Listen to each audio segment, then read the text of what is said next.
السلام علیکم. په دې ویډیو کې به زه نن تاسو ته داسې جملې ښیم کومې چې موږ د انګري ټایم کې استعمالوو، یعنې کله چې موږ غوسه یو او غوسې ټایم کې موږ د کومې جملې وځي د خولې نه هغه جملې به موږ څنګه په انګلیش کې وایو. یعنې پښتو کې خو موږ هر قسم ته جمله ویلی سو، خو په انګلیش کې به موږ هغه جمله څه رقم وایو. نو راځئ چې دا جملې زده کړو د غوسې ټایم کې چې موږ کومې جملې وایو، یعنې د انګري ټایم کې. نمبر 1 come what may I want give you money. چې څه هم وشي پیسې نه درکوم. come what may I want give you money. چې څه هم وشي پیسې نه درکوم. Number 2 I am not afraid of you. I am not afraid of you. زه تا نه یریږم، یعنې زه تا نه اړو یریږم نه. کله چې موږ یو کس ته وایو چې زه تا نه بیخي یریږم نه، نو موږ به څنګه وایو I am not afraid of you. زه تا نه هېڅکله هم نه یریږم. Number 3 He is afraid of you. هغه تا نه ویریږي، یعنې چې کله موږ هغه ته وایو چې هغه تا نه یریږي، نو موږ به بیا څنګه وایو He is afraid of you. هغه تا نه ویریږي، هغه تا نه یریږي. Number 4 You cannot even touch me. ته ما ته ګوتې هم نشي راوړلی، یعنې چې کله موږ یو کس ته وایو چې ته زما هېڅ هم نشي کولی، ته ما ته ګوتې نشي راوړلی، نو موږ به بیا څنګه ورته وایو You cannot even touch me. ته ما ته ګوتې هم نشي راوړلی. Number 5 You cannot even touch him. ته هغه ته ګوتې هم نشي وړلی، یعنې چې کله موږ یو کس وایو چې ته هغه ته هېڅ هم نشي ویلی، ته هغه ته ګوتې نشي وړلی، نو موږ به څنګه ورته وایو You cannot even touch him. ته هغه ته ګوتې نشي وړلی. Do it if you are bored enough. که همت درکې وي چې څه کوي وکړه. I will hang you. زه به تا راځوړند کم، یعنې چې کله موږ یو کس ته وایو چې زه به تا راځوړند کم، تا به راویزان کم، نو بیا به موږ څنګه ورته وایو I will hang you. زه به تا راځوړند کم. I will break your teeth. دا غاښونه به در باندې مات کم. چې کله موږ یو کس ته وایو د غوسې ټایم کې چې دا غاښونه به دې در باندې مات کم، نو موږ به څنګه په انګلیش کې وایو I will break your teeth. دا غاښونه به در باندې مات کم. Number 9 I lose my mind in anger. I lose my mind in anger. په غوسه کې زما دماغ کار نه کوي. چې کله موږ یو کس ته وایو چې غوسې ټایم کې ما نه لرې اوسه، یعنې غوسې ټایم کې زما دماغ کار نه کوي، نو موږ به بیا څنګه ورته وایو I lose my mind in anger. په غوسه کې زما دماغ کار نه کوي. Enough is enough. Enough is enough. بس بس. چې کله موږ یو کس ته وایو چې بس نور، نو موږ به بیا څنګه ورته Enough is enough. Don't mess with my mind. دماغ مه خرابوه. چې کله موږ یو کس ته وایو چې دماغ مه راته خرابوه، تا تاسې چټي لګوې فضول لګوې، نو ته به څنګه ورته Don't mess with my mind. زما دماغ مه خرابوه. Why are you getting mad at me? Why are you getting mad at me? ته ولې ما باندې سور راځي، یعنې یو کس چې په تا باندې تیز راځي، یو کس په تا ډېر غوسې کې هغه ته چې په ما ولې سور راځي، نو ته به څنګه ورته Why are you getting mad at me? ته ما باندې سور ولې راځي. He is furious with his brother. هغه خپل ورور ته ډېر په غوسه و. کله چې یو کس سورانۍ کړې وي او موږ ورته بل کس وایي چې هغه خپل ورور ته ډېر په غوسه و، نو څنګه ورته وایي He is furious with his brothers. هغه خپل ورور ته ډېر په غوسه و. I will show him. زه به هغه سره ګورم. کله چې موږ یو کس وایي چې زه به هغه سره ګورم، کار مې شته ورسره، نو زه به څنګه ورته I will show him. زه به هغه سره ګورم. I will show you. زه به تا سره ګورم. کله چې موږ مخاطب ته وایو چې I will show you، زه به تا سره ګورم. He shoved the money.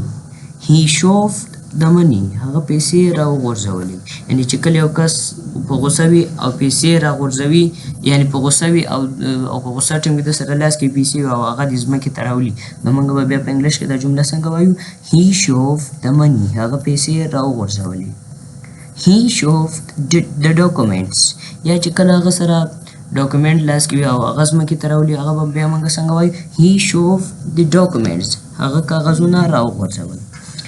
Watch your mouth. د خولې ته دې وګوره. Watch your mouth. د خولې ته دې وګوره، یعنې چې کله یو کس ډېرې خبرې کوي، فضول لګیا وي، هغه ته موږ وایو چې د خولې ته دې وګوره، نو موږ به څنګه وایو Watch your mouth. د خولې ته دې وګوره. Who says څوک وایي. Who said چا ویل. دا said چې دا د says second form ده. I won't spare you. زه به تا پرې نږدم. I won't spare you. زه به تا پرې نږدم، یعنې چې کله موږ یو کس وایو چې زه به ګورم در سره پرېږدم دې نه، نو ته به څنګه ورته I won't spare you. زه به تا پرې نږدم.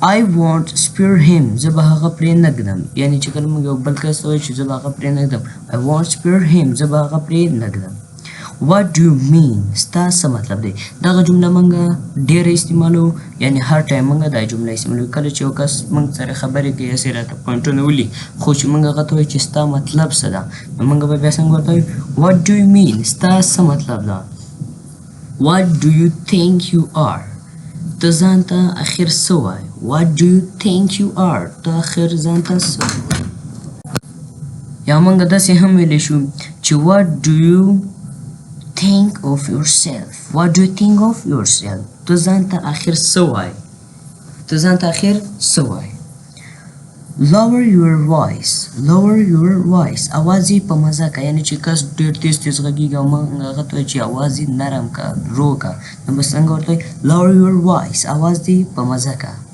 It's because of you دا ټول ستا په وجه یا دا ټول ستا وجه وه It's because of you دا ټول ستا وجه وه یا دا ټول ستا په وجه Do whatever you want کوه چې څه کوې کوه Do whatever you want کوه چې څه غواړې هغه وکړه یعنې یو کس ته چې موږ غوسه یو موږ ورته چې کوه چې څه کوې هغه وکړه زه هېڅ کار هم نه لرم نو د بیا څنګه ورته Do whatever you want کوه چې څه کوې یا څه غواړې هغه وکړه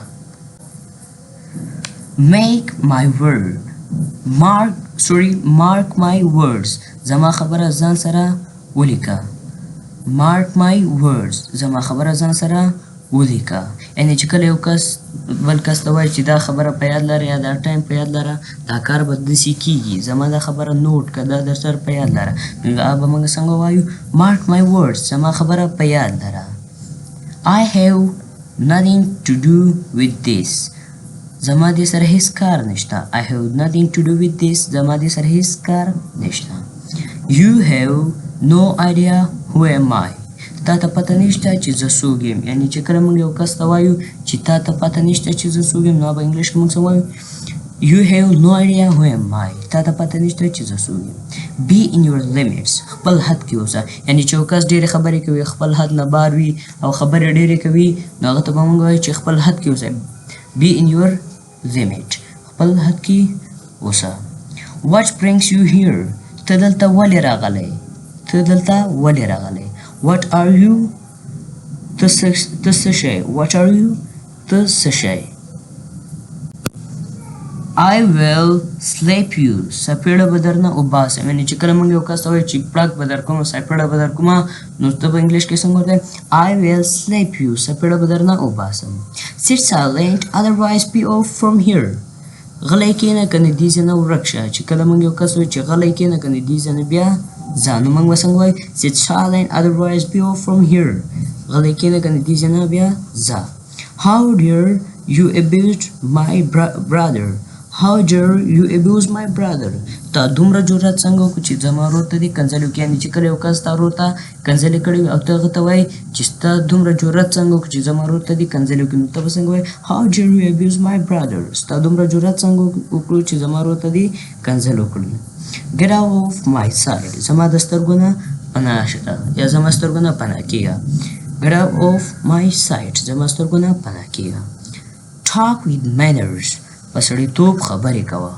Talk with manners په سړیتوب خبرې کوه یعنې چې څوک بې ادبه لګیا وي فضول لګیا وي او ته هغه ته وایي چې سړیتوب باندې خبرې کوه نو څنګه ورته Talk with manners په سړیتوب خبرې کوه manners سړیتوب ته وایي I will see you mind it یاد ساته ګورو به یعنې چې کله موږ یو کس ته وایو چې دا خبره په یاد ساته یا دا کار په یاد ساته ګورم به در سره I will see you mind it یاد ساته ګورو به دا ویډیو به دلته ختمه کړو ځکه بیا نوره لینتېږي نو زه غواړم چې تاسو په دې جملو باندې ښه پوه شوي یعنې په دې جملو به تاسو پوه شوي او د بلې ویډیو لپاره انتظار اوسئ که چېرته مو چینل نه یې سبسکرایب کړی چینل در سره سبسکرایب کړئ او د دا رقم نوي نوي الفاظو نوي نوي جملو په انتظار اوسئ next video see you next time in next video goodbye tata